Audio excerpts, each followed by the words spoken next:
Good morning. My name is Matt Merrill. I am Chancellor Plank's Chief of Staff, and welcome to this morning's Smart Restart update for graduate students. We have a list of presenters from across the university here who have joined us to provide updates on how we're preparing for the fall semester. The first is Chancellor Plank, who I will turn to now to provide some opening remarks. For being here this morning. We're in a very strange time that is different than any of us have ever seen. There are a lot of things that are different, including how we're doing business at the university in both education and in research. There's a lot of adaptation that's needed, and we're putting out a lot of new guidance. It's coming out daily. Some of it is very complex. I know there is a lot coming at you, and it's coming fast. Put these changes at the university on top of the changes that so many of our faculty, staff, and students are experiencing in their family lives, with their home life. All of that is leading to very high levels of anxiety. I've never been in a time where I've seen as much anxiety among so many people here in the organization. And that makes people respond with more emotion, with just, a little bit more intensely. And I understand that. All of these changes are a lot to take in. We wanted to create this opportunity to update you on where we are, what we're doing, and to give you a chance to ask questions and to get some answers directly from those of us who've been in the midst of making some of these decisions. As you know, things continue to change because knowledge about this virus is changing over time. And we are changing our guidance as we learn more. We don't have all of the details or all of the answers. We know that, but we're working hard to get there with what we do know. There is a lot of information on the Smart Restart website, and I strongly urge you to look at that regularly. It is updated regularly. And we're holding town hall meetings like this with a lot of groups around campus. As graduate students, you're in a somewhat unique role, because you are both, in many cases, students as well as employees, either in labs and offices or in our classrooms. Your contributions to our labs and our classrooms are very important parts of this university, and they allow the faculty and the staff to do their work well. Literally, we are all in partnership together. Now, the plan for today is the following. After I say a few words, Dean of the Graduate School, Bill Karpus, will do a few updates. Then we're going to run through the following topics: instructional and classroom issues led by the provost, research reboot led by Steve Ackerman, vice chancellor for research, a number of people talking about administrative, HR, and facilities issues, and then several people talking about student life, public health efforts, and testing. Each of those groups is going to take only around 5 minutes to make some very short presentations, and we then want to leave the rest of the time for Q&A. We'd really like almost an hour for Q&A if we can arrange that. So let me talk a little bit about what we've been doing. We are tasked with carrying out our mission as a university in the midst of a pretty unprecedented global crisis, which is, of course, affecting all parts of society. Our commitment is to be as open and honest as possible with the community as we navigate that challenge. We have tried to lay out guidance as we have put it together. We have been consulting broadly with groups across campus, and we have been changing and modifying our operations as new information comes in and as the science changes. But we have had to move quickly to prepare for some campus reopening. And in the past 3 months, we've developed plans for operating in a pandemic that, as I say, change virtually all aspects of our operation. I know there's a lot of information we're pushing out fast, and it's a reason we wanted to ask your questions today. It is imperative we keep as much of our research operating as possible. That is the careers of our faculty. It is your dissertation projects and the work that you want to be doing in the world as well. As you know, we shut down a lot of our labs in March. We have been reopening them over the summer with the goal of having as much of our research up and running as we can by the 1st of September. Now, there's some types of research like home studies that you cannot do in the same way, at least in this particular environment. And there's a whole lot of things that are simply operating differently with de-densified labs and staggered hours and different forms of operation. Similarly, We believe it is important to do as much in-person classroom instruction as possible. Virtual learning works well in some environments and is simply necessary in some cases, such as the large classes where we couldn't do social distancing given our classrooms. But many types of learning are better with some degree of face-to-face instruction. That's why we're trying to offer as many of our smaller classes face-to-face, physically distanced and masked as possible. As you know, a big part of the student experience here at UW is not in the classroom. It's bumping up against people different than yourself and having late night conversations in the dorms. There are not going to be as many organized student events or gatherings or other activities as in the past. But we believe that having students here on campus, even if their interactions are in smaller groups than possible, is valuable to them as an educational experience, allows them to meet people from different backgrounds in different countries and have some of those intense one-on-one late night conversations.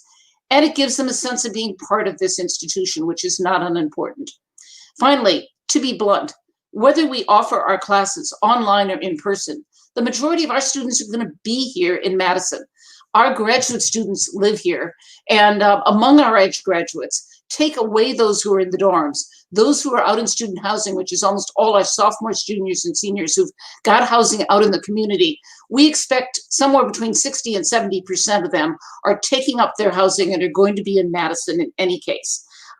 In short, they'll be here whether we are open or closed physically. And by having campus open, by having some in-person classes, and by having some labs open, we are providing regular testing and contact tracing for those students, which helps the rest of the community, and we are messaging them regularly about health protocols. So what's the fall going to look like? Widely available COVID testing and targeted testing. We're going to say more about that in a minute. Universal mask wearing, required in all indoor spaces and anywhere where you can't physically distance. Physical distancing in classrooms and offices, measures to reduce overall campus density in rooms and facilities, special cleaning efforts, strong marketing efforts on keeping all of those health protocols in front of everybody all the time. And then we will be moving to all virtual instruction at Thanksgiving. So the last 2 weeks of the semester are all online, so people don't go out and then come back about the time that many people worry about a rise in further infections. Finally, we will be publishing a public dashboard of COVID cases information so that we are transparent with the rest of the community as to what we're finding from our testing. There have been lots of people working on this and making it possible, and I want to thank all of those who've been part of this effort. And finally, I just have to note that nothing is certain about this fall. We will have a testing regime in place that allows us to monitor the rate of infection among different groups on campus. If infections appear to be growing rather than stable, we will shut down activities on some or all parts of campus, depending on what we're seeing and where it's located. And we will return to either virtual work or virtual learning. As some of you know, the University of North Carolina made that decision earlier this week after only 2 weeks of operation. That said, we believe we have a strong set of health protocols in place, and we're going to be messaging about the importance of those to everybody on campus. Given the number of students in Madison, we're going to run this hybrid model in person and with both in-person and virtual learning. And I thank you for all of your involvement with campus. Let me turn things over to the Dean of the Graduate School, Bill Karpus. Bill. Thank you, Chancellor Blank. Welcome, graduate students, and thank you for joining us. We have a lot to cover this morning about how the university is preparing for a semester that will be very different. But I also want to start with a reminder of what has not changed: the excellence and rigor of graduate education at our great university, as well as the faculty and staff who are committed to mentoring and supporting you, particularly during this challenging time. We value the roles that you play as part of our community, as researchers, scholars, teachers, practitioners, and colleagues. Graduate education not only involves research, discovery, creation, teaching, and learning, it provides an opportunity to become future leaders in the academy and industry, as well as the public and private sectors. We are committed to your success in all these endeavors. I'd like to thank you for bearing with us as the university works to make decisions that will allow graduate students to keep progressing toward academic and career goals in the safest way possible. Some of the things the graduate school has been implementing to support you in this endeavor include the electronic processing of all forms that were previously submitted on paper. This includes course change requests, degree warrants, and much more. Your graduate programs have received direction about these and other operational changes and will be able to assist you.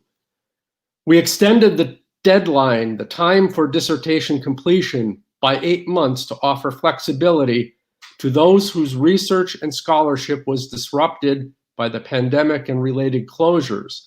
And we've urged programs to be flexible with their requirements as well. Looking toward fall, I'm pleased to say we will offer about as many high-quality professional and career development opportunities as we would have in person. Through these activities, you'll build competencies that will help you succeed in graduate school and your future career pathways. The graduate school is working with the Vice Chancellor for Research and Graduate Education to address short-term dissertation completion funding gaps caused by the COVID-19 interruptions to research, writing, and final dissertation defense. While we recognize that disruptions will last for a number of years, for now we are focusing on the spring 2021 funding gaps for PhD students who had planned to complete requirements by the end of 2020 and now project a summer 2021 completion. We anticipate that an emergency funding program will be rolled out in early September. The points I mentioned here are just a few examples of how the graduate school is supporting you. I look forward to answering your questions about these and additional topics. Now I want to hand off to Provost Schultz. Thank you. Excuse me. Thank you very much, Bill. And it's a treat to be here with everybody. I want to start by thanking the staff and faculty who've been working extraordinarily hard through the spring, then the summer and the fall to navigate the effects of the pandemic on our instruction and our instructional program. They've done remarkable work in very, very difficult circumstances. And Wisconsin remains a very popular institution. We're a world-class university. Enrollments of our freshmen look to be very close to our expected targets, though one never knows until the first week of the fall term. And our returning students are coming back in historically representative numbers. And so enrollments in the university remain strong. Roughly 45% of our classes will be either in-person or hybrid, meaning that 55% of our classes will be in a distance format. We have an aspiration for the campus that everyone who is on campus can have at least one in-person experience should they so desire. Roughly 25% of our students are fully remote. And so I think we're a bit short of that aspiration of providing at least one in-person experience for everyone who would like it. But I know that instructors and TAs and departments and schools and colleges are doing everything that they can in these very, very difficult circumstances to maintain this extraordinary quality of UW-Madison. I'm going to use the rest of my time then to hit to respond to three questions that I regularly get about the instructional program. The first is, what is the classroom going to look like for a TA? And what are you doing? The first thing is that seating in the classrooms are changed to ensure that everybody is distanced at least 6 feet. And so seating, when there's removable seating in the classroom, stuff has been moved out so the seats are spaced. When there's fixed seating, places have been marked, don't sit here, to ensure that their students and instructors, of course, are more than 6 feet apart. Second, there's enhanced cleaning by our custodial staff, and when possible, HVAC systems have been tuned to draw in more outside air to increase circulation of air. Next, there's cleaning supplies available in all classrooms for TAs, instructors, students, as well as over 500 hand sanitizer stations distributed throughout campus, many of them outside major classrooms. Face coverings, of course, are required in the classrooms, and for those who inadvertently forget their face coverings, they'll be made available. And also face shields have been developed by our colleagues in the School of Engineering, being produced and will be distributed throughout the schools and colleges. So we're taking extensive steps to mitigate risk in the classrooms. The second question, well, what if a student refuses to wear a mask in class? First, they may not attend the class. If they are in the class and refusing to wear a mask or wearing a mask that's not covering their nose or mouth, they should be asked by the instructor to adjust the mask, wear a mask, or leave. Cases like that will be referred to the Office of Student Conduct and Community Standards, and a student will not be allowed to return to class until they comply with the request. And TAs and instructors are given authority if a student is particularly recalcitrant to suspend, to stop class, to cancel class on that event. Fortunately, at our campuses around the country, there's been very, very few examples of students behaving in that way. We trust that with the Badger spirit, that is very unlikely and ideally will not happen at UW-Madison.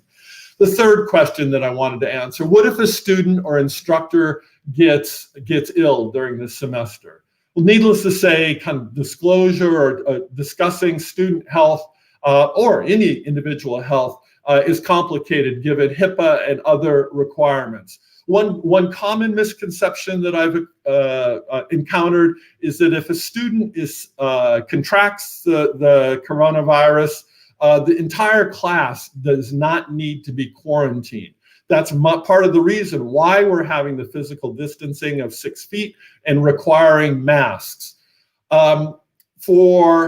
When we consult with the experts, whether CDC, Public Health, Dane County, or our School of Medicine and Public Health experts, they note that the transmission, the major channel for transmission of the coronavirus, occurs through long duration exposure to the virus from someone within 6 feet. So that's the anchoring of our physical distancing guidelines. If an instructor or a TA tests positive, we will handle it in a manner similar to other situations involving instructor illness. Departments will be asked to find coverage by a colleague or other qualified instructor. If an instructor gets the virus, TAs, of course, will be notified. If a TA unfortunately gets the virus, an instructor will be notified through normal departmental procedures. If a student in the class tests positive or must be quarantined because of close contact with another person who has tested positively, we obviously want to support the academic progress and success of the students. We're going to ask instructors and TAs to identify the procedures in their syllabus, just as we would with a student who would contract mononucleosis or the flu, and then do everything we can to support the students' academic progress. Our instructional continuity teams are working on scenarios there and would be more than happy, would welcome the opportunity to help or offer advice. We'll also ask students to reach out to the instructor as soon as possible should they become ill or quarantined and are unable to continue their coursework as planned, in order to make alternative plans for how to proceed with the course. So again, our instructional continuity teams are standing by and would love to be helpful in different circumstances. I now get to introduce my colleague, Vice Chancellor for Research and Graduate Education, Professor of Atmospheric and Oceanic Science, and one of Madison's 2 weather guys, Steve Ackerman.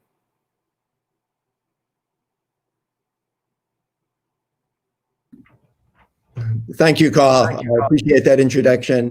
And good morning, everyone. I appreciate you all being on this call.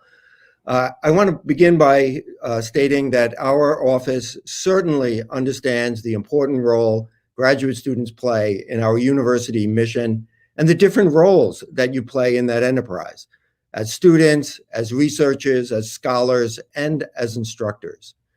In our initial response to the COVID-19, we moved most research off campus.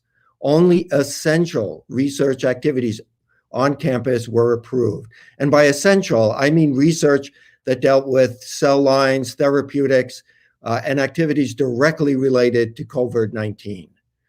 Of course, we recognize that not all research can be accomplished remotely.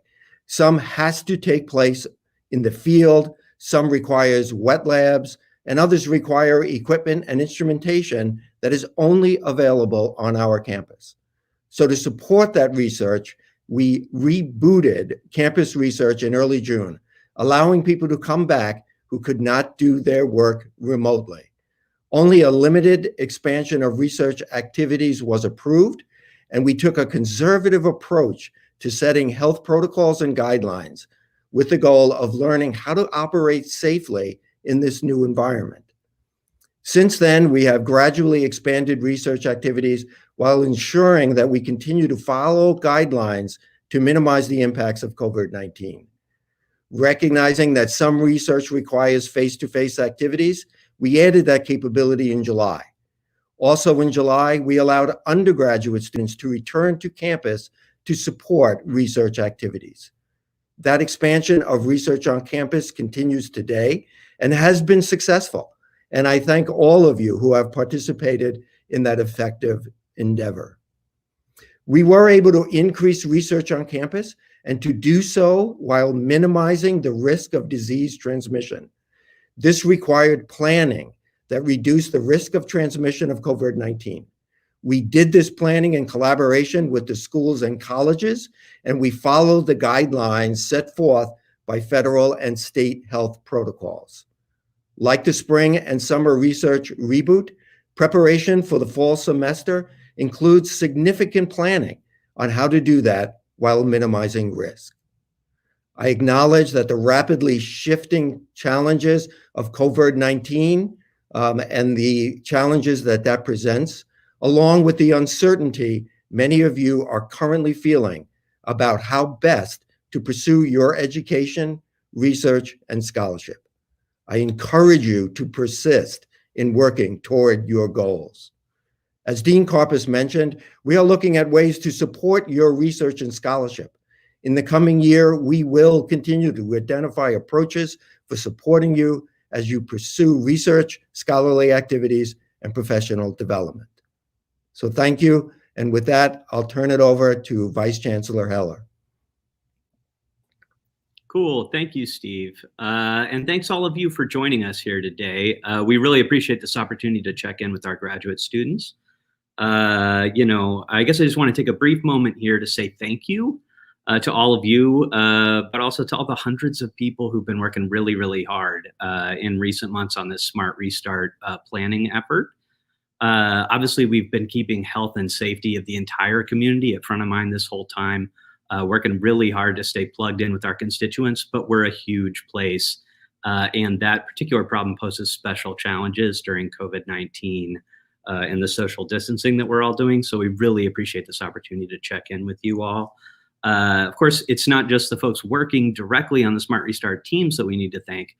Many, many thousands of employees, grad students, university staff, academic staff, and faculty have been working to keep this thing going this entire time, whether that was working at home in really challenging and makeshift conditions, or whether it was working here on campus. As all of you appreciate, many thousands of grad students, staff, and faculty have been working hard here on campus this entire time. And we've been finding ways to do that safely and to keep things going and supporting our mission of teaching, research, and public service. As more of us begin shifting back here to campus, of course, one key issue is PPE. I think others have covered this pretty well already, so I won't spend a ton of time on it, other than to say campus is paying for all necessary PPE. It's available freely to your departments. So if you need disposable face coverings, or face shields, cleaning supplies, or anything of that nature, just reach out to your department. So probably on that note, I will pass this off to my colleague, Alan Fish, Associate Vice Chancellor for Facilities Planning and Management. Thanks, Lauren, and greetings to all the graduate students. We missed you, and we are doing everything we can to try and bring you back with as little risk as possible given our situation.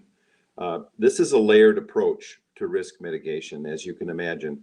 There isn't any single silver bullet, and so it starts with our own behavior, and this has been reemphasized many times, but when you're on campus, keep moving. Don't collect with congested areas. Wear your mask all the time. Reducing the density of how we're using the campus is an important part of trying to keep virus infection transmission limited. So there are a number of things we're doing with facilities and with transportation to try and support this effort.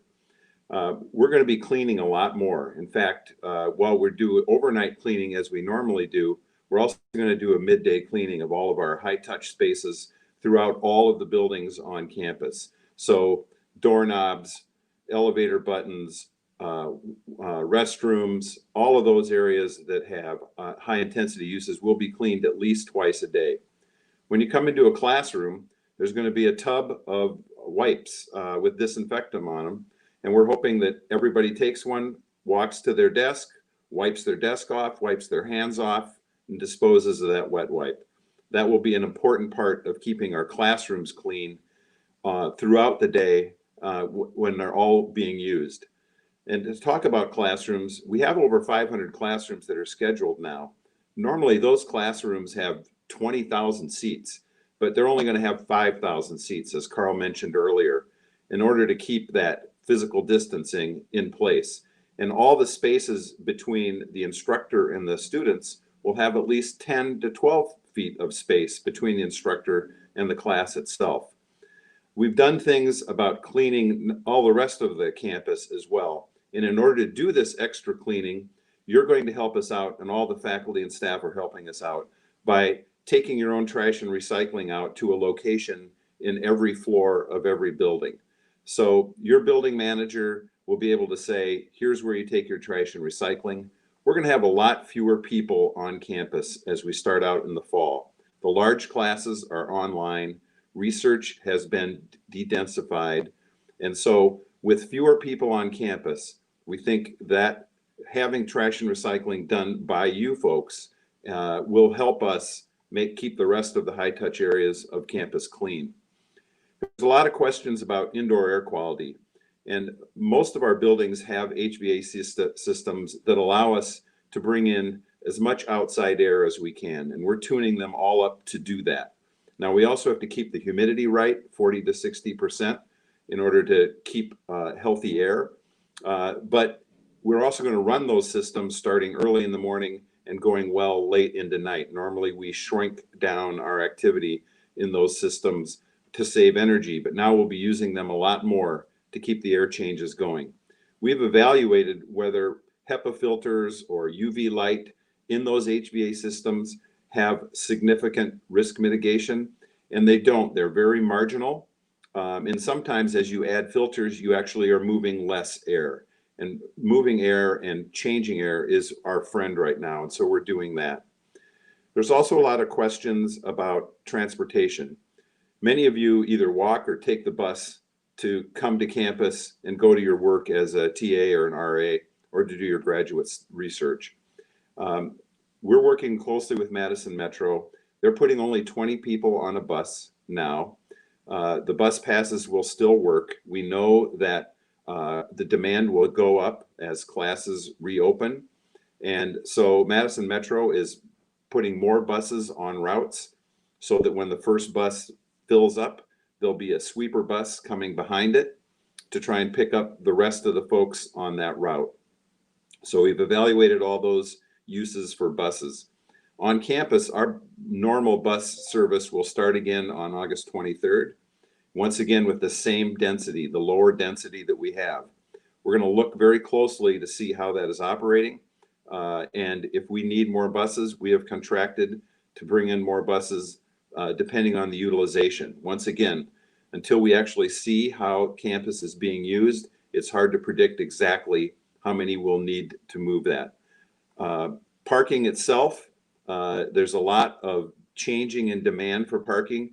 We're doing the initial parking assignments now. Traditionally, we've not had very much space left for students. We're going to evaluate what we have left with this changing year and see how flexible we can be with your needs as well. So I'll stop there and we'll be able to answer questions later and pass on to Mark Walters from Human Resources. All right, thank you, Alan. Good morning, everyone. I wanted to start out by thanking you for the critical role that you play in helping UW-Madison achieve its mission, especially during these unprecedented times that we face. The Chancellor mentioned all the things that are happening with the Smart Restart resources, and we really wanted to gauge how those resources are helping the campus. Over the last week, we conducted a faculty and staff pulse survey, and we wanted to collect the input on how we've addressed the employee needs working on campus. That survey closed on Friday, and we had approximately 10,000 responses to the survey, with over 1,000 graduate assistants responding. We're analyzing the results right now, and we'll provide a future summary to the campus community. But the preliminary results are indicating, indicate over 85% of the responding graduate assistants have reviewed the Smart Start resources, with 74% indicating the resources have been beneficial to support the work on campus. So with this feedback, we're going to continue to enhance those resources that we've been providing. We're going to be modifying those resources as things evolve. And so it's very good input to receive, and we're going to continue to do those types of surveys in the future. Some of the key areas that came out of feedback from graduate assistants, either through the emails that were submitted for this particular forum or the preliminary survey comments, two particular areas came out. The accommodation process for individuals experiencing COVID health issues or have health issues, underlying health issues, or childcare disruption. And so what we've been doing over the last several weeks and months, as well as currently doing, is working with the graduate assistants, reviewing individual circumstances, and exploring options, balancing the needs of the graduate assistants with the instructional and research requirements of the campus. We have a network of human resource and disability representatives that have been helping with those discussions and working with the graduate assistants, working with the departments, talking through the various areas. Those areas that have confidentiality, medical type issues, our division disability representatives are trained and have the responsibilities to keep that information confidential. And it's all about looking at options and figuring out what options work best for the individual grad assistant. And also, there are a lot of leave options available, and there are also the ability for reasonable accommodations under the ADA. And so all those things have been occurring. They continue to occur, and we receive a lot of questions about that. But I just wanted to indicate that a lot of dialogue has been going on, and we've been able to resolve many of the issues that have been brought forward. Another area that's been identified is the following of public health protocols. It is the expectation of all individuals in our campus community that they will follow the public health protocols, whether that includes wearing face coverings or ensuring physical distancing, and that there is accountability. The faculty and staff have accountability to follow those protocols, and if those protocols are not being followed, we will take a necessary action to hold individuals accountable for that. Now, we all are obviously in a campus community. We need to keep each other safe. We need to keep our families safe, and it's a responsibility of all of us to do that. And you heard that earlier from the provost, that we need to really make sure that those things occur. And so I wanted to transition and end my discussion by thanking you all again for all the great work that's being done. And we're working through this together as a community. So with that, I'm going to turn it over to Vice Chancellor Lori Reeser for Student Affairs. Good morning, everyone. I also want to add my appreciation to all that you do for our campus and all that you do for our students, especially our undergraduate students.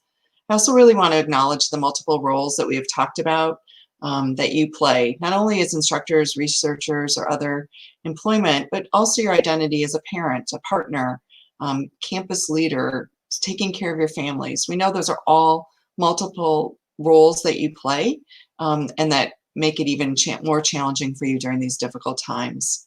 I also really want to acknowledge for our underrepresented graduate students that you've experienced additional trauma this summer in light of the killings of George Floyd, Breonna Taylor, and the constant acts of racial injustice in our country that unfortunately you've experienced your entire lives. We see you, and we are here to support you in lieu of the additional stress and anxiety that you may be experiencing. And I'm confident you're going to hear more about our commitment to addressing racial injustices at UW as well. So as I highlight some of our student efforts, I want to make sure that you listen to them, not just for how you can support our undergraduate students, but also for yourself as students. So the first thing is educational efforts. We are asking all students to take a training video to explain more about COVID. And at the end of the video will be a badge or pledge, indicating that all students are committed to following the public health guidelines and expectations. We've done a lot of communication, as others have indicated. There'll be a lot of marketing. We've done a lot of video conferences for students, for their parents, to really try to reinforce these important messages. We're doing a lot also to provide support for our students. Again, we know the stress and anxiety of everybody on campus is really, really high. We saw that in the spring, and we did some additional outreach to students to make sure that they were doing okay. So it's important to note that the Dean of Students Office has a link that you can do a student of concern. And again, this is for anybody. It could be for one of your coworkers, it could be for one of the students in your classes. If you're worried about a student, you're seeing a change in behavior, you just think they need some additional support or someone to reach out, please complete that form on the Dean of Students Office website, and we will do some additional follow-up. All campus and student events will be following Dane County Madison Public Health Guidelines, which means all the events have to require wearing masks, they require social distancing, very, very strict public limits. And we're trying to also provide more opportunities for students. So we know that our needs for students to have social opportunities are really high. So there will be tents that will be outside so students can have their organization activities and meetings in outside spaces, which we know are better and safer for everybody. University Health Services has a 24/7 nurse advice line, and our mental health crisis line is always available for after hours as well. Our unions are going to be open only to students, faculty, and staff this fall.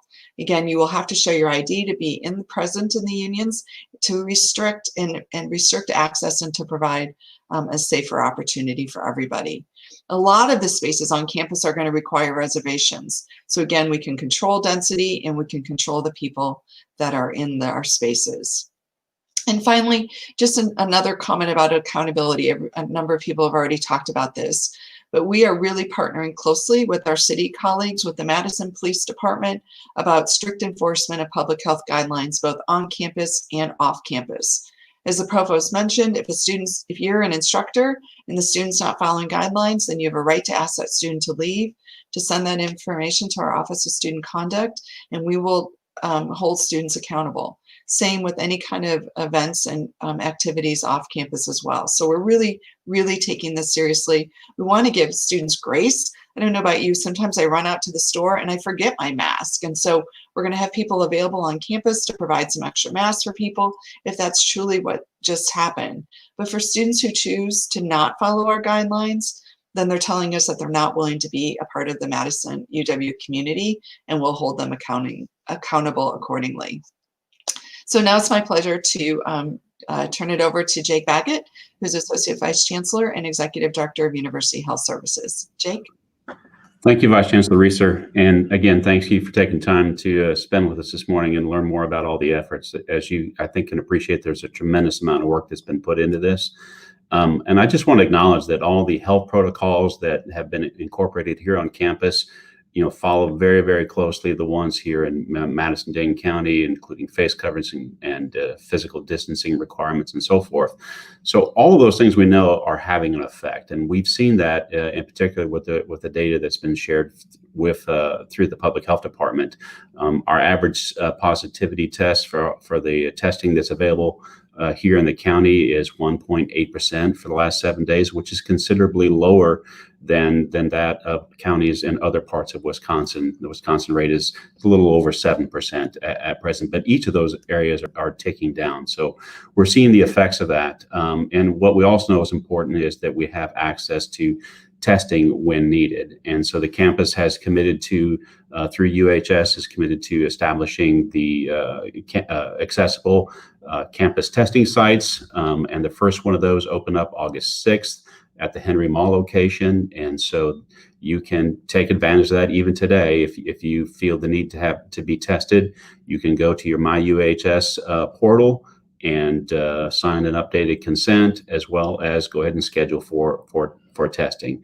The average time for testing is actually just a few minutes. So it really won't take very long for you to work through that process if you go ahead and pre-register for that. So we're already doing hundreds of tests there and are scheduled to open up our next site sometime next week in preparation for more students coming onto campus. And then we'll also have plans for a third site. So we're well positioned to support the campus testing needs for those who might feel the need to get testing.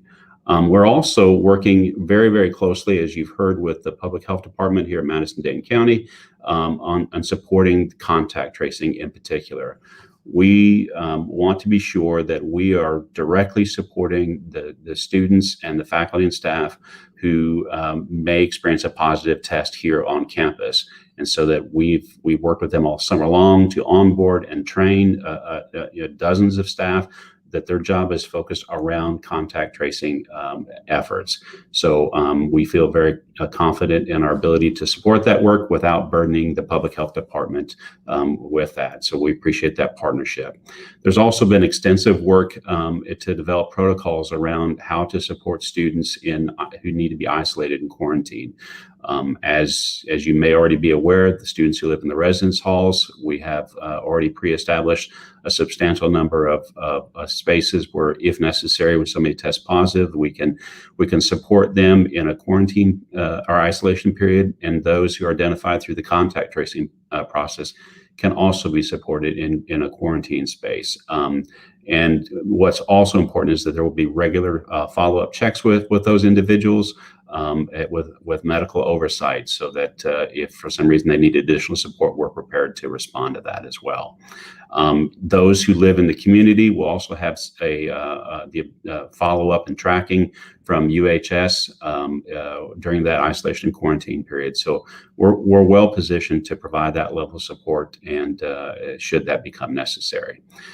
The other thing to understand is that because we're doing, the vast majority of the testing will happen on campus, we will get those test results back very, very quickly. Actually, currently, our test results are coming back on average in 24 to 36 hours in most cases. And because we're doing that here through campus, we can then share that appropriately as well with the individual and begin that contact tracing process as soon as possible. Those who are attending on-campus classes, there's a communication strategy to inform faculty that somebody may have that somebody's tested positive in the class, so they're aware of that. But more importantly, we'll be communicating with the students in classes so that they understand what they need to do to be successful, and encourage them to make a direct contact with their faculty members in those classes to support them during that period of time.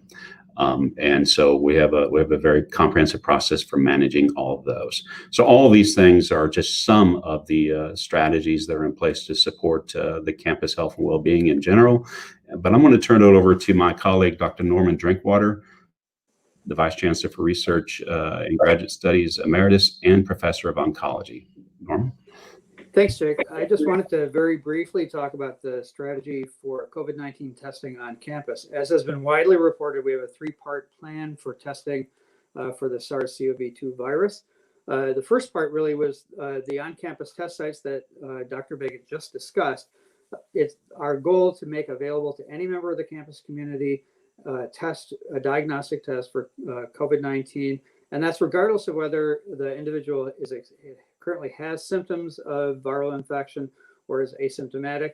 It's entirely at your discretion to take advantage of that testing opportunity.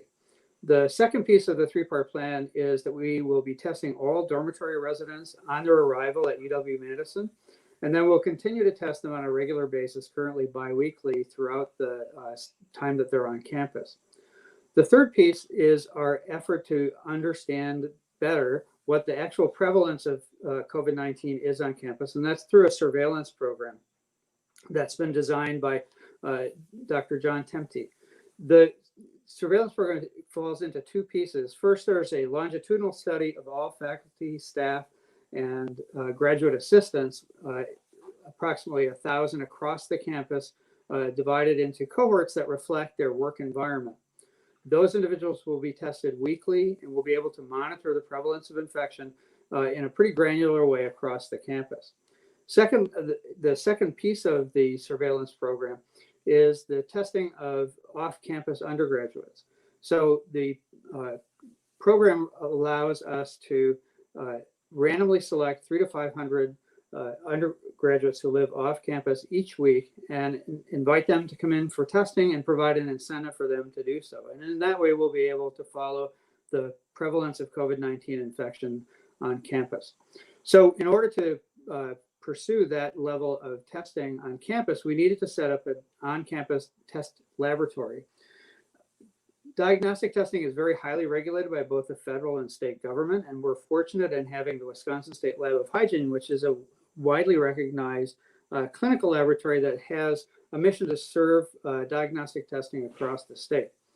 They currently are doing COVID-19 testing for a variety of agencies within the state government, but don't really have the capacity to do the level of testing that would be required for our UW-Madison campus needs. So they've partnered with the Wisconsin Veterinary Diagnostic Lab, which has a great deal of experience in performing high complexity tests in a variety of contexts on the veterinary side, including tests for coronaviruses. So they will have set up a new laboratory that will perform human diagnostic tests under the supervision of the Wisconsin State Lab of Hygiene. And we expect that test capacity to be up and running within the early weeks of the semester. Now, because of the complexity of setting up that test lab, we needed to have a external vendor provide testing during the early days of the campus. And we have contracts with Exact Sciences, which is currently supporting the testing that's being done at the on-campus test sites and will support the testing for as long as necessary until the Wisconsin Veterinary Diagnostic Lab test site is up and running. So this is an area that is undergoing a great deal of research, and new developments occur all the time. And we're exploring opportunities to greatly expand our test capacity on campus. And we hope to be able to increase our test capacity during the course of the semester quite significantly. So that really is a quick overview of the testing strategy for the campus. And I'd of course be happy to answer any questions that come up during the question and answer period related to our test strategy. Great, thank you very much. That was a lot of information to cover, and I appreciate all the brief presentations. Went a little bit longer than we were hoping, but we still have a good chunk of time here for questions that have come in through the email box.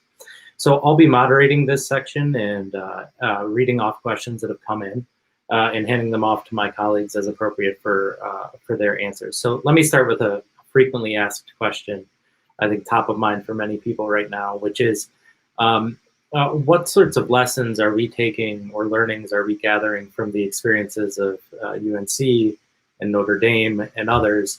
And what do we think leads us to believe that we might be able to have a better outcome in the fall? Let me ask the Chancellor to address that.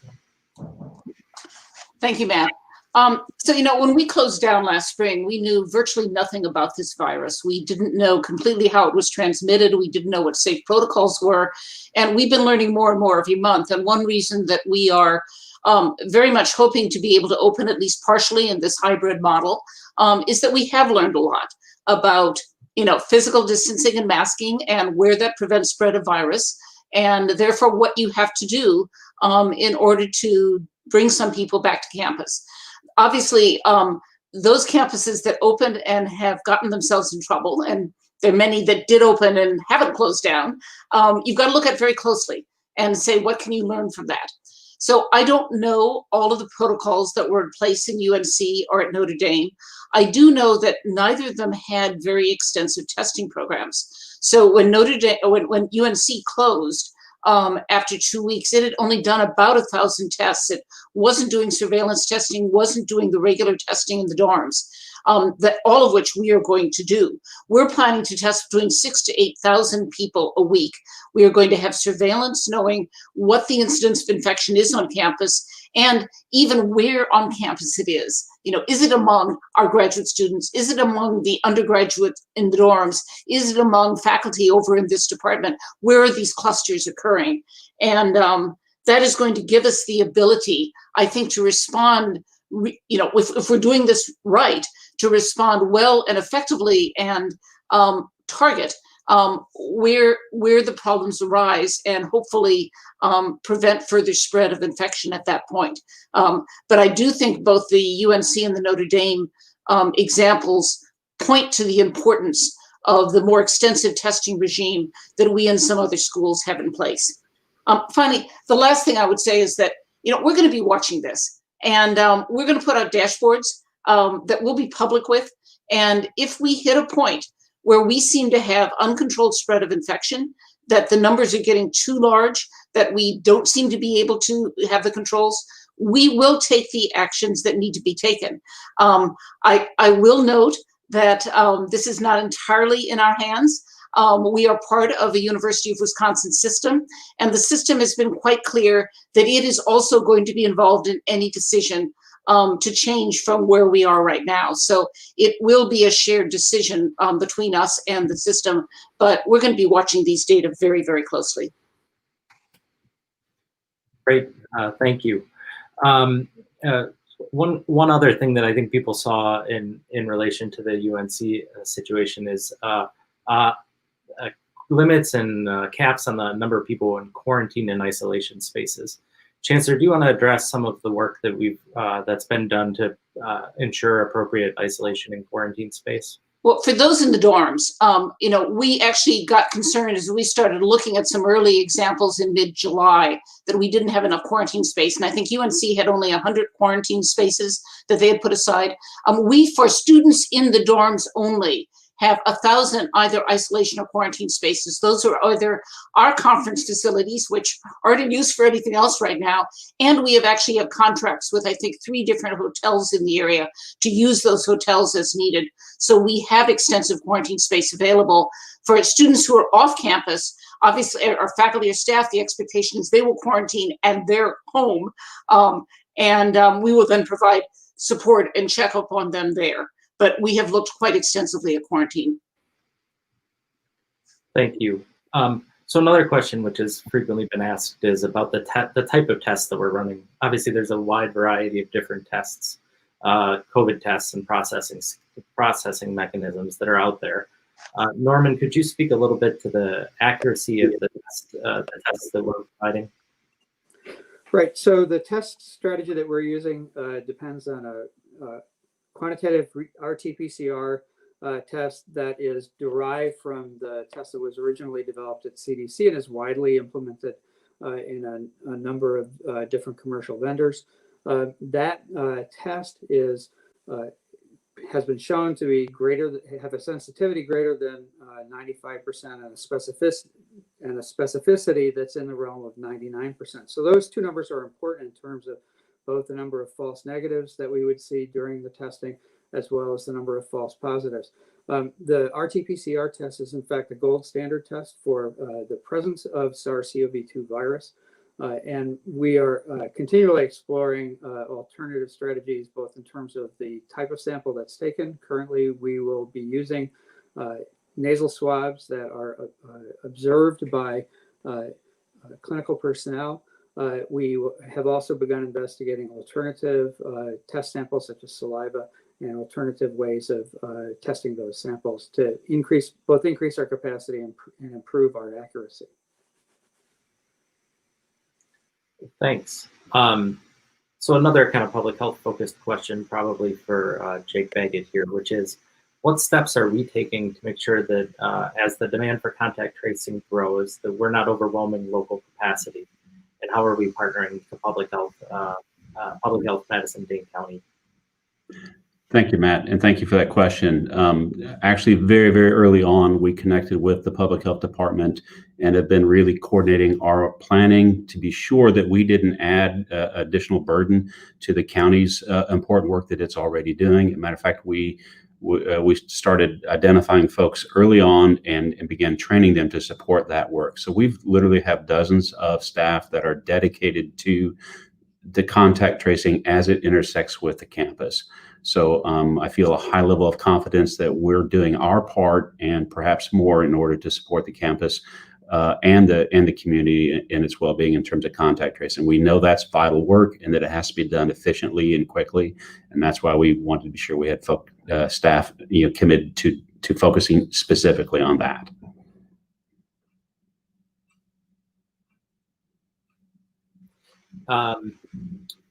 So next question here, obviously for instructors and graduate students who may be in a TA role, they may be faced with this question of a person being in class who does not have a mask. And what sorts of supports and advice are we providing to graduate students who may confront that situation, particularly those who may have other marginalized identities? Provost Scholes, would you address that one? Comes up, of course, our graduate students play this role both as students, as scholars, and then in this case, TAs and employees. And so students we're doing a lot of publicizing about the expectations for students. That includes the Badger Pledge, but there'll be much, much more driving home this point that masks need to be worn in any indoor space other than a private office on campus or any densely crowded outdoor space. And that message is going to be clear. Students who refuse or are not wearing masks appropriately will be asked to wear a mask and referred to the Student Conduct and Community Standards Office in order to further drive home the point, and not then allowed into class until they conform. And then lastly, if necessary, again, instructors and TAs are given authority to simply cancel or suspend class if students are not following the Badger Pledge. Thanks, Carl. Jake, another one probably back to you that's come in. What should I do if I'm a student and I test positive for COVID or believe I've been exposed?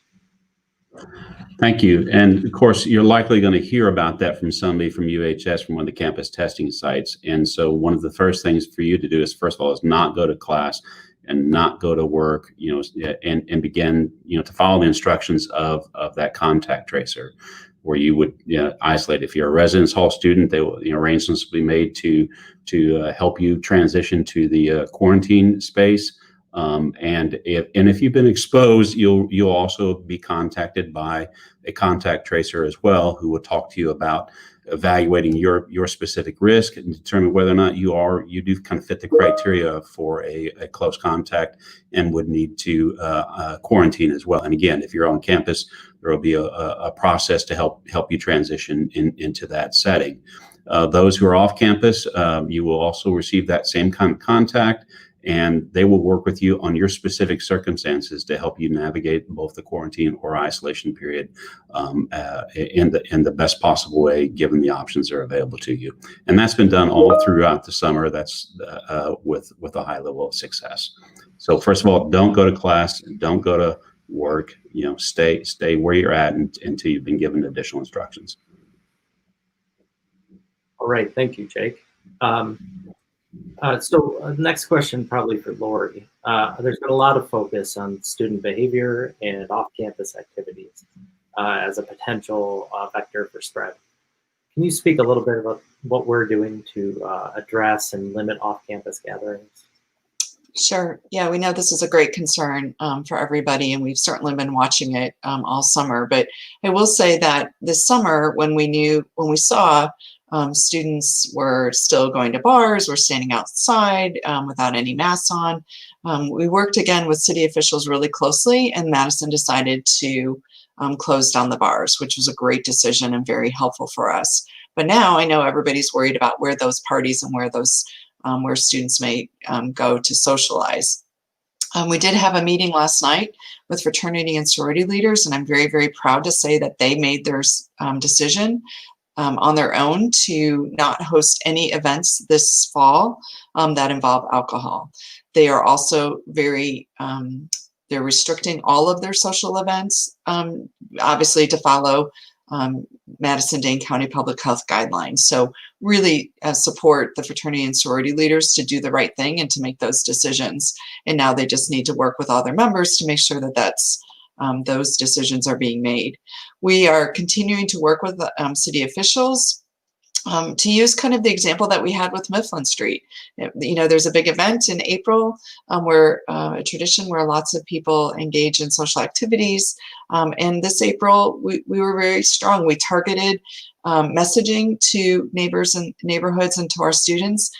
And students did not party that weekend. They were very, very respectful. So we're hopeful and confident that we can use those examples to continue to reinforce those messages to our students. So now that more students are moving back this week, and then the res hall's opening up next week, we will have additional messages to students saying, hey, it's a different game, no parties, no social gatherings larger than the 10 inside or 25 outside. And then again, the enforcement, both city fines as well as student conduct fines, will be very, very significant. So again, we're going to partner very closely with our city officials so that we can hold our students accountable if they choose to not follow those guidelines. Thanks so much, Lori. Provost Schultz, probably the next question is best addressed by you. Obviously, undergraduate students who have concerns about underlying health issues have the opportunity to opt into online classes.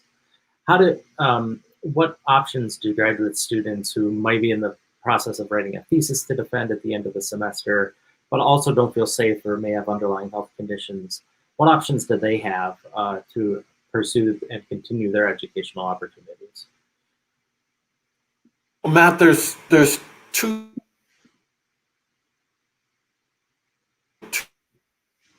parts.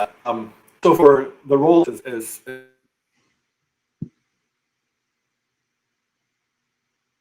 their programs, and it will vary from program to program.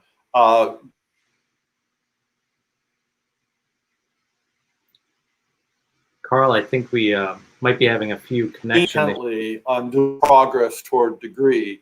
And so my best advice there would be to speak with your departments and your schools and colleges, again, who've been asked.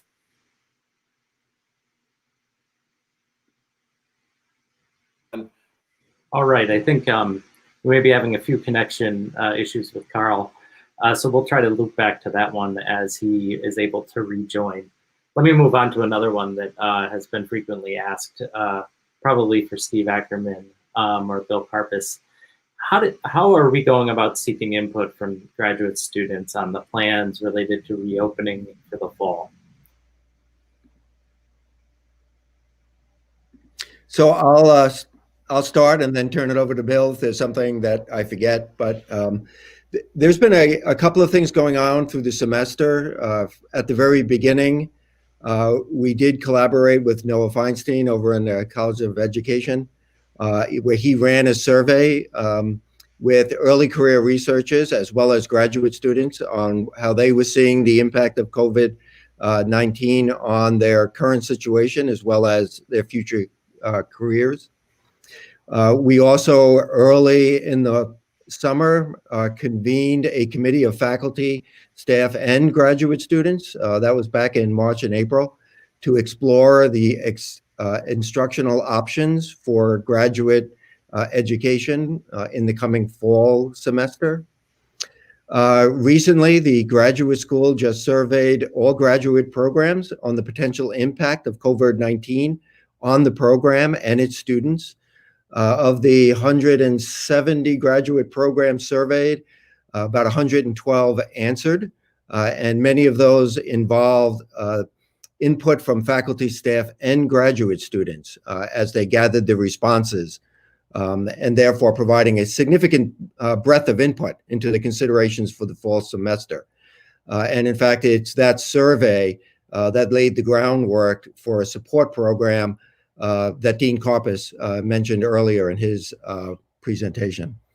And then finally, as Mark Walters of OHR just mentioned, there's an ongoing survey, and I would recommend that if graduate students haven't participated in that already, that they should take a look at doing that. And because we'll look at that result as we look for planning forward the fall semester and the spring semester as well. Great, thanks a lot, Steve. I think we have Carl back. Let me just see if we can pull him back in. All right, I think our attempts did not work. So why don't we jump to the next question here and still work on trying to pull Carl back in.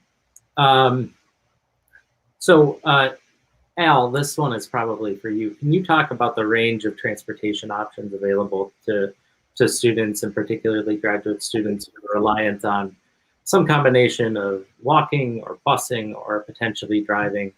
Can you talk to the efforts we're taking to try to make those safe and increase the options for students? So Madison Metro has worked closely with us. Obviously, almost half of the rides that Madison Metro provides are coming through university bus passes that we work with for all of our students, faculty, and staff. So we're a big user, and we've been coordinating with them closely. They've cut back their capacity on buses to only 20 people. So the densification of, normally if we're running a bus on campus, you can get up to 70, 75 people sometimes, including standing room. So they're significantly more space. That means they're going to use more buses. Also, they're unsure, and we're unsure exactly what the demand will be. Some people are anxious about taking a bus, and as a result, the demand for this fall has some uncertainty behind it. So we're going to track that very closely and work with Madison Metro. If demand grows, we're going to work with them to add more buses, and we have a contract where we can add more buses ourselves in addition to Madison Metro if we need to for our campus bus routes. So getting to and from campus is that way. As I mentioned earlier, we're now filling out our final applications for parking on campus. And we've pulled back the amount of visitor parking that we normally supply in order to have more for our staff to use. We've also emphasized the use of flex parking, which is really you're buying your parking by the day rather than by the year. And that has been very popular. So we're getting probably more than 4,000 people signing up for that, whereas in the past, only less than 2,000 had signed up for flex parking. And then, as I mentioned, we also have a parking pass program where for $40, you can get 5-day, full-day passes to park in our parking garages. We're going to look at whether we can make flex parking or the parking pass purchase program available to graduate students, TAs or RAs, once we see the demand. So we're looking at keeping the buses as safe as we can and adding and being more flexible in how we use our parking compared to how we've been in the past, which has usually been maxed out by faculty and staff. So we're evaluating that. We'll communicate back to the whole campus community when we see what our capacity is, and we'll try and come up with some flexible ways to provide some parking in maybe non-traditional ways. Great, thanks so much, Al. Mark, a question for you, which has frequently come up, I know, on the mind of a lot of people who are balancing caregiving responsibilities is, how should graduate students who are also parents perceive and handle that balancing of responsibilities between TA and RA appointments, potentially without childcare?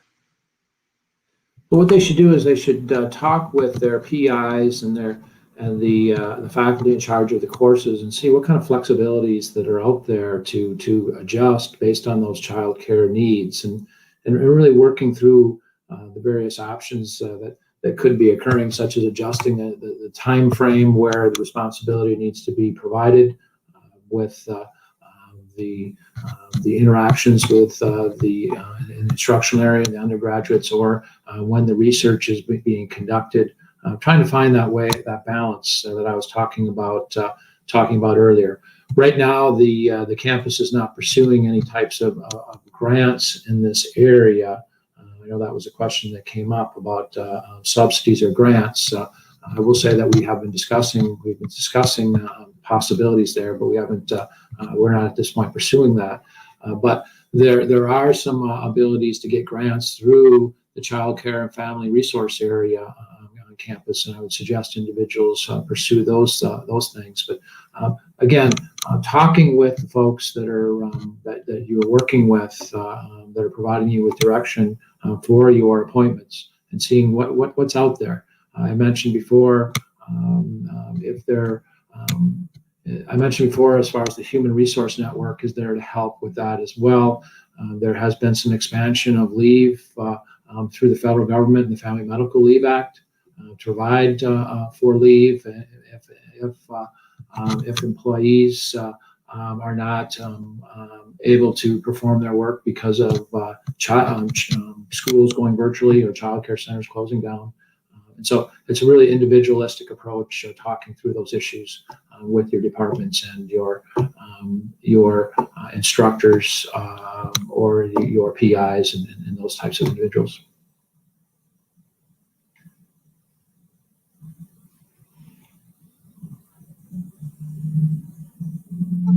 You're muted, Matt. Sorry about that. I thought I could make it all the way through without making that common mistake. Al, this next one's probably for you. Where do we stand on the topic of opening graduate student offices? Are there conditions under which it would be safe for use with masks, or is the university generally inclined to deem graduate student offices as too risky?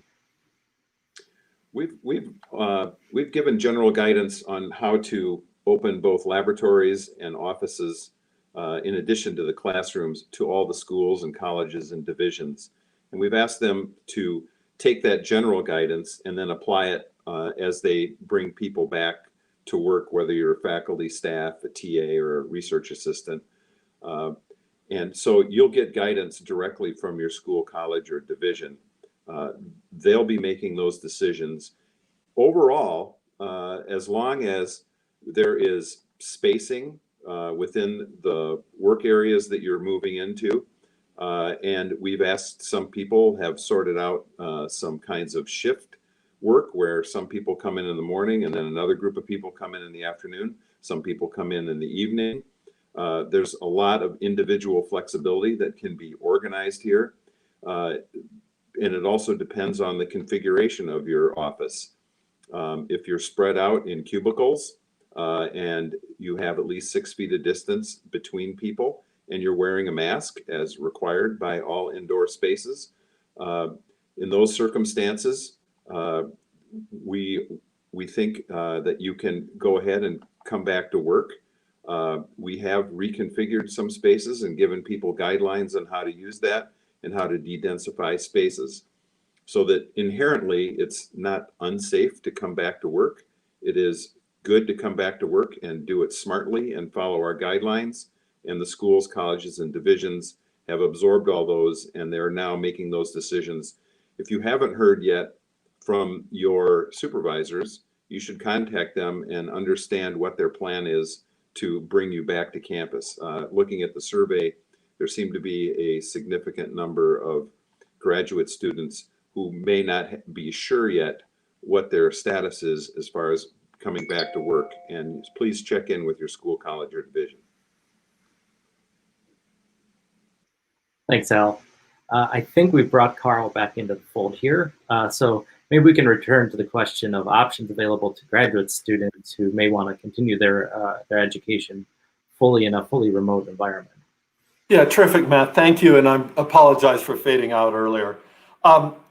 This gets at this essential nature of graduate students in both their roles as scholars and then employees/instructors. As scholars, our departments and schools and colleges really are intently focused on maintaining progress to degree for our graduate students. It's really one of the most important things that we're doing to support graduate education. So I encourage you to be in contact with your departments, your advisors, or more broadly, schools and colleges about what can be done to support satisfactory or timely progress towards degree in your role as in graduate training. For graduate students who are TAing, working as instructors, the situation there is a bit more complicated in that every person at the university, nobody has free autonomy to decide the mode in which they work. In particular, curriculum decisions are a department-based decision. And in this case, timetable, if you will, has been set that includes the modality of the particular instruction. And so our students have registered for courses or discussion sections based in part on that modality. And so if we have a circumstance where someone scheduled to teach, whether a discussion sections, TAing, or serving as an instructor, wishes to change the assigned modality, we're asking people to work with HR and then department chairs who will work in tandem with the deans of the schools and colleges to try to resolve these tensions. First best is to find others who will be able to pick up the particular course or discussion section in that modality. If that can't be done and the individual can't meet that assignment in modality, then as my colleague Mark Walters has said, we will work that out on a case-by-case basis. We are committed to supporting our graduate students in their timely progress to degrees. We understand that their roles as employees or instructors or TAs support that economically, and we very, very, very much want our graduate students to be successful. Thanks, Carl. Another common one that I'm seeing coming in here is just a question about whether UW will consider reducing or waiving segregated fees of graduate students who can't enter the U.S. or may only take online courses. Lori, can I ask you to address that one? Sure. We certainly acknowledge the financial impact that COVID-19 has had on so many individuals and certainly so many families around the country and the world. So we understand the financial difficulties and challenges that people are experiencing. But the seg fee services really aren't set up on a user fee basis. They're really set up to provide services for all students because you don't know always when you may or may not need those. Now, certainly online circumstances affect that differently, but since March, we were very, very intentional to make sure that all students could still have access to the services that many are provided by segregated fees in a virtual way. And as Carl mentioned, a lot of our courses many of our students are going to still be taking virtual courses, so they need virtual access to our services. So, for example, University Health Services will be offering virtual medical appointments. They'll be offering virtual mental health appointments, which I think, again, is even more important now than ever. The Recreation and Wellbeing has been offering amazing courses and physical activities, well-being activities for students to, again, provide some of those different opportunities. So we're really, really committed to providing as many high-quality services and a virtual opportunity for students who are choosing to be online for their courses. Thanks, Lori. Carl, a specific one for graduate students who have, another one with graduate students who have underlying health conditions who may need time off later in the year. Is it up to the individual school and college to provide guidelines for excused absences? How are those handled? Yeah, there's such variation across the schools and colleges, and so I would encourage the students both to work with HR, but work with their colleagues in the schools and colleges, whether through the dean's office or in a very expansive college like the College of Letters and Science, working with the department and then the relevant associate deans. Again, we're committed to the graduate students' success, and working with HR and the relevant schools and colleges is the right path to go. Thanks, Carl. And Lori, do you want to get in with an addition? Yeah, I just want to highlight 2 additional resources that I think are available for graduate students in this space to provide support. So McBurney Disability Resource Center can be a good resource for students, for all of our students, again, who need help with any kind of accommodations, whether those are physical accommodations, whether those are mental health disabilities, mental health concerns. I think they can be a great resource for how to have those conversations and whatever support is needed. And then every school division and department also has, I think they're called disability resource staff, and DDRs. I'm not exactly, I don't remember what the acronym stands for, but those are also HR individuals that can help all of our employees manage some of the accommodations that employees might need from any kind of disability or accommodation. Again, for physical health, for mental health issues, those are also good resources for folks. But to echo Carl, it's also made at the school college division level. There's some other resources that are available for students too. Thanks. Great, thanks, Lori. Chancellor, and probably then to Steve on this one. If the university was forced to shut down again due to uncontrolled spread of COVID, would graduate students in research labs be forced into another 3-month shutdown, or would they be able to continue as we have in this kind of June to August timeframe when we've been able to ramp research back up with some restrictions? Yeah, it's a great question. It's an advantage of our surveillance testing regime is that we're going to know where cases are occurring. So, if you have a cluster of cases in 2 labs in the biomedical engineering building, we're not going to have to shut down the labs in the veterinary school. That we can really target where the problem is and try to work with it. Certainly, if we end up going back to more online teaching, I know that we very much hope that we can nonetheless continue lab operations because that research is so essential for both faculty and for graduate students for their careers, as well as the content of the research being essential. So, our hope is even if we go to online learning, the labs will continue to operate. So for instance, after Thanksgiving, I expect that our labs are going to continue to operate, even though we've gone to virtual learning at that point. Steve, I'll let you add anything to that. I will point out that back in March, we knew a lot less about that virus and how it spreads than we do now. And I think our response back in March, where we moved a lot of research off of campus, was certainly the right thing to do. And we've been increasing that, as I mentioned, throughout the summer. So I do not foresee us implementing the same type of situation that we did back in March. There is no need to do that. If there is an outbreak in a lab, we implement contact tracing, we quarantine as appropriate, and we implement the cleaning protocols as previously mentioned. So in a situation where the few situations where we had a positive test in a lab, we did not close down an entire building. We just dealt with that particular lab, that particular situation. So I see no reason to do that to campus overall.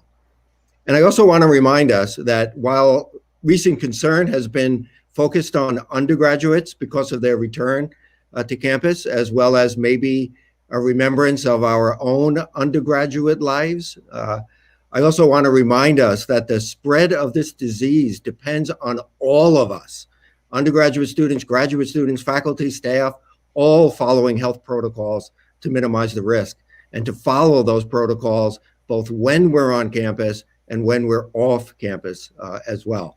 If we can do that, I see no reason for shutting down or removing research off campus as we did in March. Thanks, Steve. So obviously, another question that's frequently being asked here is kind of how are we controlling access to our facilities? And in particular, can individual facilities put up signage that say discourages use by the general public or access by the general public? Al, do you want to talk to this one? Yeah, thanks, Matt. It's a complicated question. We're a public university. We have a lot of visitors, even in a COVID world. And we have people coming and going to deliver packages. We have other people coming into these buildings. Up until now, since last March, most of our buildings have been secured and the doors have been locked, and you need to either have a key card or a key to get into the buildings. Beginning next week, we're going to start package deliveries again, and that means some of the buildings are going to have some doors open. As we get into September 2nd, we'll be reopening the buildings again. I'll admit that I'm a bit of a signage skeptic when it comes to putting up signs that say, if you want to come into this building, we really don't want you to. We have, however, authorized some signage to clarify where areas of classrooms are, because we'll have a lot of new students coming on campus, and there are a lot of research areas on campus that will put signage up by elevators to say there aren't any classrooms down this hallway, to try and limit some of the traffic. But for the most part, we don't believe at this point, with the lower density of population on campus and the general concern about going out that the entire public has, that we're going to have a big problem with public coming into our buildings in any kind of numbers that are uninvited. We've never had that really an issue in the past. We have had discussions with the police to make sure we're providing appropriate surveillance. We have cameras all over campus, and we'll be watching very closely to see if this actually becomes an issue, but we don't anticipate it being an issue. Thanks, Al. Maybe two more questions here, and Carl, I'll come to you with the next one. Can you speak a little bit about the types of resources being provided to instructors and professors, say, who are supervising a class in which a graduate student is being a TA, who might that switch to different modalities or the move to a more hybrid environment? Right. Thanks for the question, Matt. I mentioned at the outset of my remarks way back that the instructional continuity team had been working, or hundreds of people literally have been working very, very hard throughout the summer and preparing for the fall. Different groups in the instructional continuity team have been talking and working on adapting our practices for physically distanced classrooms where people are masked. And so we have volunteer undergraduate and graduate students have been going in with instructors to work on alternative forms of interaction, to facilitate discussion, creative ways to engage with students on in-person or hybrid classes. And the results of their work, I expect, will be posted in the coming days and weeks on the instructional continuity part of the Smart Restart website. And part of the difficulty here is we haven't been through this before. So a lot of knowledge we're generating for the first time, and we can't wait until, let's get all the way through the fall and then we'll adopt it for the spring. And so we're teeing up the ability to give feedback week by week about practices that are working and the practices that are less successful. So I strongly encourage TAs, instructors, faculty to regularly check in with the Smart Restart website in the instructional continuity subpages, and then we will do our best also to disseminate best practice. Thanks, Carl. So I'll close with a final question here. I know its time is expiring, and I'll direct this one to the Chancellor, who then can close with any final remarks. An emailer who wrote in noted how kind of disorganized and confusing the national response to the COVID-19 pandemic has been, and how it's becoming, in all walks of our life, highly politicized. And asks then, with that context, how are we going about gathering information to try to inform our plans, and what are the data points and guidance that we're relying on as we create our Smart Restart efforts? Yeah, it's a great question. Fortunately, we are a university that has a really world-class medical school and medical facility attached right immediately next to it. And we have been working closely with our faculty, particularly those who focus on infectious disease and public health, to talk through and double check some of the things that we're doing. So our testing plans were put together with a group of 10 to 12 of some of our top medical scientists in this area, saying, how should we do testing? I know that as we're putting together our facilities plans, folks looked at the research on how does this disease spread and what type of airflow matters. As Al Fish indicated, they actually looked at the question of whether UVA would add or not add to if you were trying to as you were radiating air coming through it. The answer was it actually makes it worse under certain circumstances because it limits airflow. So we're both looking at the research and checking it out in our particular situation in our facilities and trying to apply it as best we can. The decisions on classrooms with masks and 6 feet apart are very much based on the recommended advice right now, that there is very little evidence of transmission among people who are masked and 6 feet apart. And that is what we want to ask people in our community to do, and certainly what we are going to do in the classroom. Those shields that we're using, the engineering design program has done a bunch of research producing different versions of this that is more protective of people who want to make sure that there's not airflow under the mask. So as the science evolves, we are reading it and talking to the people who know it and trying to adapt to it, and that will continue to happen over the fall. Let me close by just thanking you again for being part of this. I know we haven't gotten through all the questions. My guess is that Matt is going to compile some of those questions we haven't answered and make sure those answers get posted somewhere on the Smart Restart website. I'll let him address that. In the meantime, I know that everyone's getting ready for this fall, whether it's coming back to the lab or coming back into classrooms or preparing virtual teaching. And I thank you for all the work that's happening there. I'm looking forward to having some activities around campus, even if everything we're doing is a little bit different. It will nonetheless be things that fulfill our mission. So thank you. My thanks again to everyone who could join today. Really appreciate the opportunity to share the information. And we will be following up. May not be able to answer every question individually, but we'll be trying to provide guidance both on the Smart Restart website and through email responses. Again, there's also the possibility of joining an all-campus forum on these same topics on Friday, and we may carry over some of the unanswered questions into that forum and make sure we can address it there.